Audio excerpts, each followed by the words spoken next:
kemudian research question dengan topik yang sama itu seperti apa?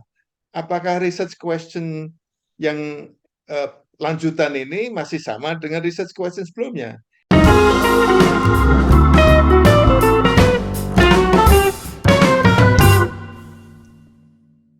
Bismillahirrahmanirrahim. Assalamualaikum warahmatullahi wabarakatuh. Selamat datang di MK Talks Academy, forum berbagi informasi seputar dunia akademik. Baik sahabat Civitas Akademika, senang bertemu kembali tentunya dengan kami di MK Talks Academy yang akan membahas episode-episode yang tentunya akan bermanfaat bagi kita dalam bidang akademik. Dan hari ini seperti yang disampaikan pada episode sebelumnya, kita akan memberikan contoh real bagaimana cara merumuskan pertanyaan penelitian yang didasarkan pada identifikasi research gaps pada penelitian terdahulu. Dan tentunya untuk membahas masalah ini saat ini sudah hadir bersama kita narasumber andalan kita, the one and only Profesor Ali Sauka, MA PhD. Langsung kita sambut. Assalamualaikum Prof. Bagaimana kabarnya Prof? Waalaikumsalam warahmatullahi wabarakatuh. Kabar baik-baik, sehat-sehat. Mas Herman juga gitu ya. Alhamdulillah Prof. Baik Prof, seperti yang saya sampaikan sebelumnya Prof, kita akan membahas lanjutan dari episode sebelumnya Prof, yang kita sudah janjikan kepada para penonton. Langsung saja Prof, pertanyaan pertama dari saya, ya, bagaimana cara merumuskan pertanyaan penelitian yang didasarkan pada hasil identifikasi research gaps pada penelitian terdahulu? Apakah bisa diberikan contoh realnya Prof supaya lebih mudah dipahami begitu? Monggo Prof. Iya, baik. Ini pertanyaannya kelihatannya sederhana, tapi Ya. jawabannya ini yang nggak sederhana, panjang ceritanya ya. Jadi tolong sabar ya mengikuti paparan saya. Ini fokus pada contoh mengidentifikasi kesenjangan penelitian sebelumnya. Jadi kesenjangan penelitian sebelumnya ini kan dimulai dengan telaah tentang temuan-temuan penelitian sebelumnya. Dari telaah temuan penelitian sebelumnya itu kemudian disintesis, dirangkum, begitulah.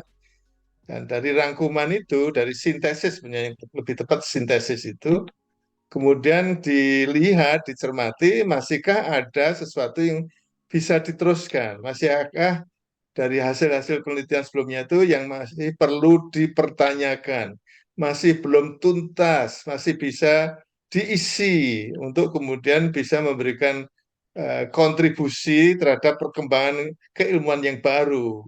Ada sesuatu yang baru. Ingat sekali lagi, tuntutan pengelola jurnal yang bereputasi itu ada kebaruan. Jadi jangan sampai kemudian kebaruan ini hanya diklaim saja, tetapi tidak ada bukti-bukti ya. Jadi eh, menyebutkan adanya kesenjangan penelitian dari mengkaji hasil-hasil penelitian sebelumnya itu merupakan bukti, bukti bahwa inilah yang dianggap sebagai sesuatu yang masih bisa dilanjutkan karena masih belum tuntas. Salah satu contoh yang ingin saya sampaikan itu contoh yang mestinya ini dipahami oleh semua orang lintas bidang ilmu karena pada dasarnya setiap orang yang belajar bahasa asing khususnya itu pernah mengalami ya, yaitu tentang pembelajaran kosakata dalam belajar bahasa asing, dalam belajar bahasa Inggris misalnya ya, itu seperti apa. Jadi ini tentu kalau kemudian dilihat memang sangat bermanfaat dalam kaitannya dengan teori pembelajaran eh, bahasa asing khususnya yang terkait dengan pembelajaran kosakata. Jadi temuan ini mengandaikan ya, dan ini sudah dilakukan oleh peneliti sebelumnya itu bahwa pada dasarnya ada penelitian sebelumnya tentang pembelajaran kosakata yang menyatakan bahwa menyajikan, mengajarkan. Nah, jadi ini dari segi bagaimana membelajarkan peserta didik. Jadi penelitian sebelumnya itu menemukan bahwa kalau mau mengajar, kalau mau menyajikan, membelajarkan kosakata baru, itu akan lebih efektif, akan lebih bagus dari segi hasil belajarnya kalau yang diperkenalkan itu sekumpulan kosakata baru yang maknanya saling terkait. Semantically related vocabulary.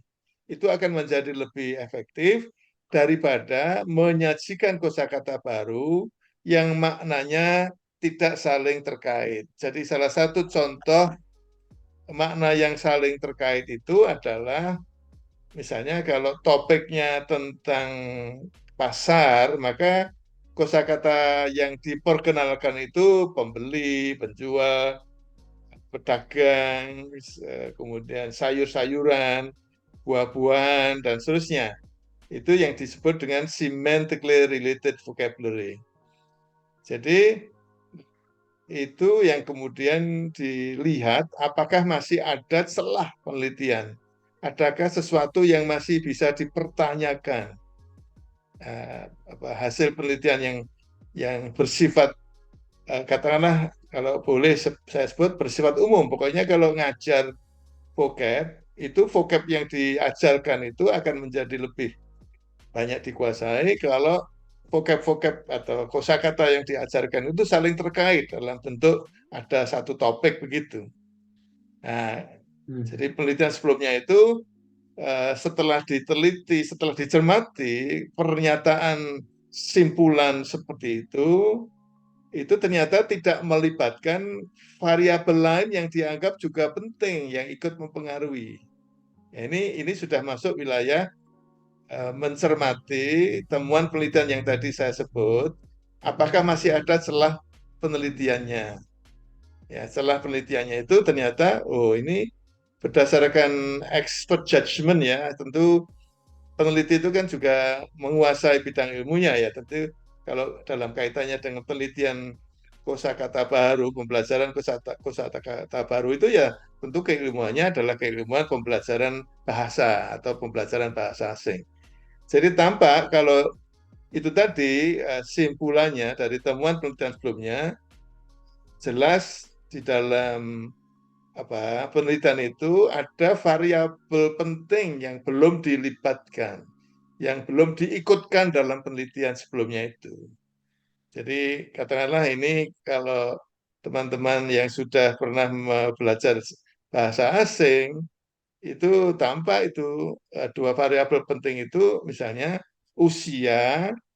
Ya, jadi usia itu masih balita, masih sangat muda atau bahkan sampai 10 tahun, sampai usia SD misalnya. Kemudian juga tingkat pembelajaran peserta didik, apakah itu pemula, apakah itu intermediate ya, menengah, apakah itu sudah lanjut. Ini tidak disinggung sama sekali dalam penelitian sebelumnya.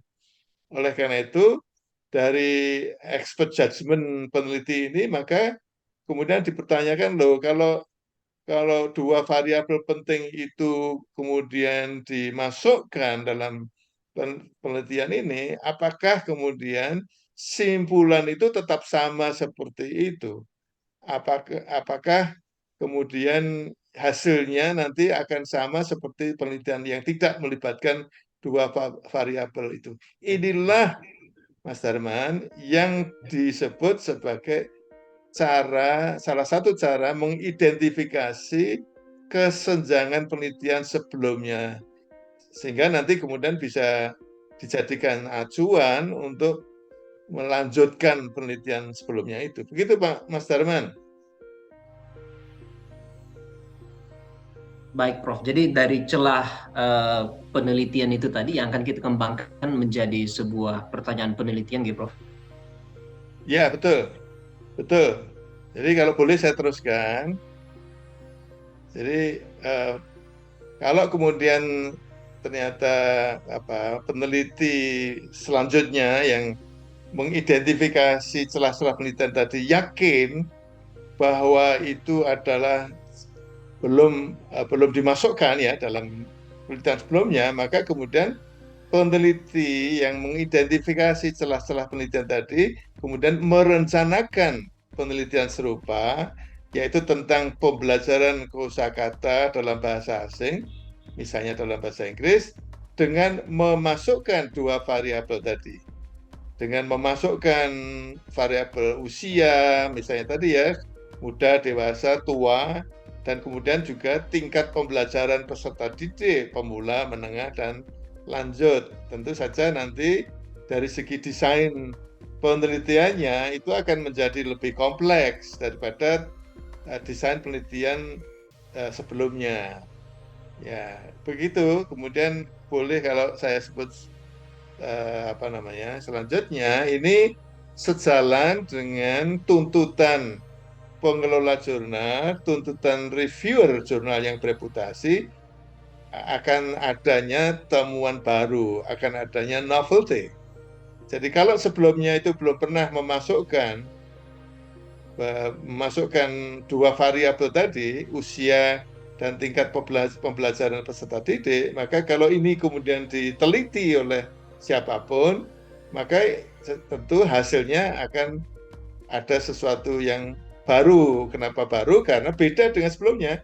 Bedanya apa? Sebelumnya itu tidak ngomong tentang, tidak mengkaitkannya dengan usia dan tingkat pembelajaran. Ini nanti hasil penelitian lanjutan ini kebaruannya itu karena sudah bisa dikaitkan dengan usia dan tingkat pembelajaran.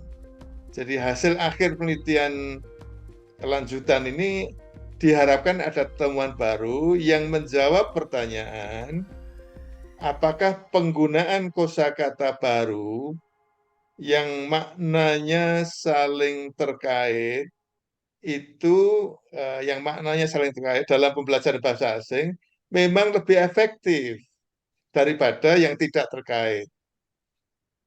Yang kalau apabila itu kemudian melibatkan usia yang beda dan juga perkembangan pembelajaran yang beda.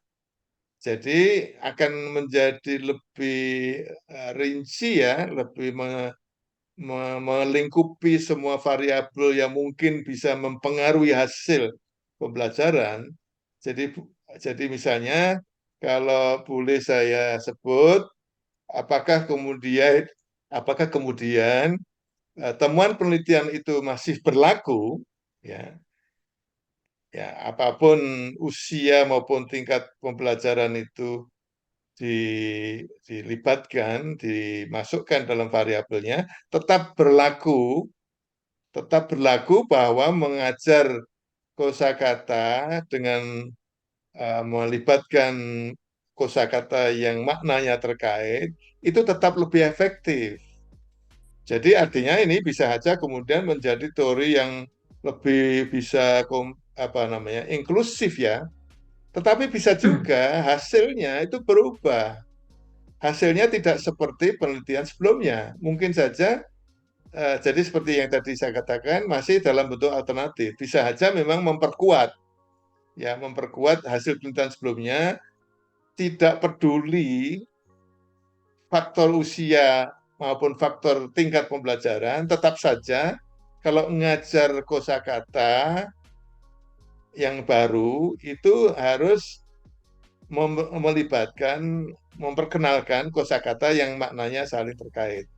Tetapi bisa juga hasil temuan yang akan diteliti dengan melibatkan dua variabel tadi ternyata beda dengan sebelumnya. Baik itu kemudian masih sama maupun beda simpulannya, itulah kebaruan.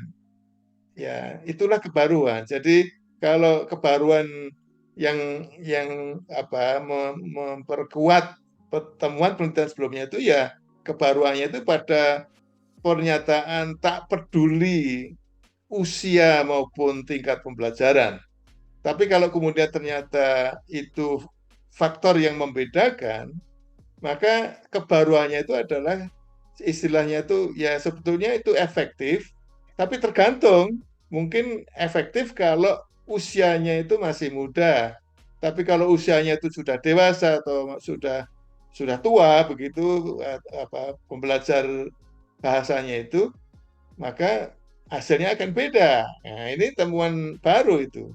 Jadi bisa juga kemudian memilih apakah itu memperkenalkan kosakata baru itu yang terkait atau tidak, tergantung pada usia. Kalau pada usia muda, ya mungkin itu mungkin lebih baik. Tapi kalau usianya tidak muda lagi, sebetulnya sama aja kosakata yang diperkenalkan itu saling terkait atau tidak.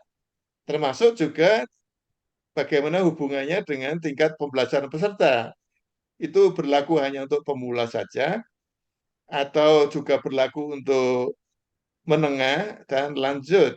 Ya, jadi ini ibaratnya itu sebelum penelitian dilaksanakan, alternatif-alternatif simpulan, alternatif-alternatif temuan penelitiannya yang bisa dinyatakan memang baru, beda dengan sebelumnya, itu sudah bisa diprediksi ya, bisa dinyatakan gitu.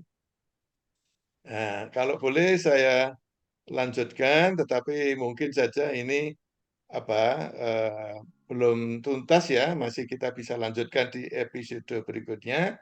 Itu yang menjawab pertanyaan Mas Darman tadi. Eh, Terus kemudian research question-nya seperti apa? Research question yang kemudian melanjutkan penelitian yang topiknya yang sama, tapi sudah memasukkan variabel baru karena teridentifikasi adanya celah penelitian yang belum memasukkan variabel baru tadi. Kemudian research question dengan topik yang sama itu seperti apa? Apakah research question yang lanjutan ini masih sama dengan research question sebelumnya? Nah, ini salah satu contoh research question yang kemudian menjanjikan adanya sesuatu yang baru tadi, yang beda dengan temuan penelitian sebelumnya. Beda itu artinya bisa saja memperkuat, tapi bisa juga beda itu artinya ya memang hasilnya beda dengan temuan penelitian sebelumnya. Ini rumusannya bisa saja menjadi apa? Apakah penggunaan kosakata yang terkait makna, ya, semantically related vocabulary dalam pembelajaran kosakata bahasa asing lebih efektif daripada yang tidak terkait maknanya, tanpa tergantung pada usia pembelajaran dan tingkat pembelajarannya, atau memang sangat dipengaruhi dengan usia pembelajaran dan tingkat pembelajarannya. Antara lain research question yang dirumuskan untuk melanjutkan penelitian berdasarkan identifikasi adanya celah penelitian itu seperti itu. Begitu Mas Darman. Jadi itulah mungkin akhir dari episode ini. Nanti mungkin masih ada lagi implikasinya seperti apa. Ya, jadi mungkin kita masih bisa melanjutkan ke episode yang berikutnya tentang bagaimana lanjutan dari teridentifikasinya celah-celah penelitian sebelumnya. Begitu Mas Darman. Baik, terima kasih Prof. Alhamdulillah semua pertanyaan sudah dijawab tuntas. Baik, terima kasih Prof. Sudah menyempatkan berbagi Prof. Semoga selalu sehat Prof. Sehingga kita bisa bertemu lagi di episode yang akan datang seperti yang Prof sampaikan tadi. Baik, sahabat Sivitas Akademika dimanapun Anda berada, terima kasih. Sekian dulu pemaparan kita untuk episode kali ini. Tolong bantu kami kembangkan channel ini dengan klik like, share, dan subscribe. Saya Sudarman SPD MID, pamit undur diri. Sampai ketemu di MK Talks Academy episode selanjutnya. Assalamualaikum warahmatullahi wabarakatuh. Waalaikumsalam warahmatullahi wabarakatuh. Terima kasih Mas Darman.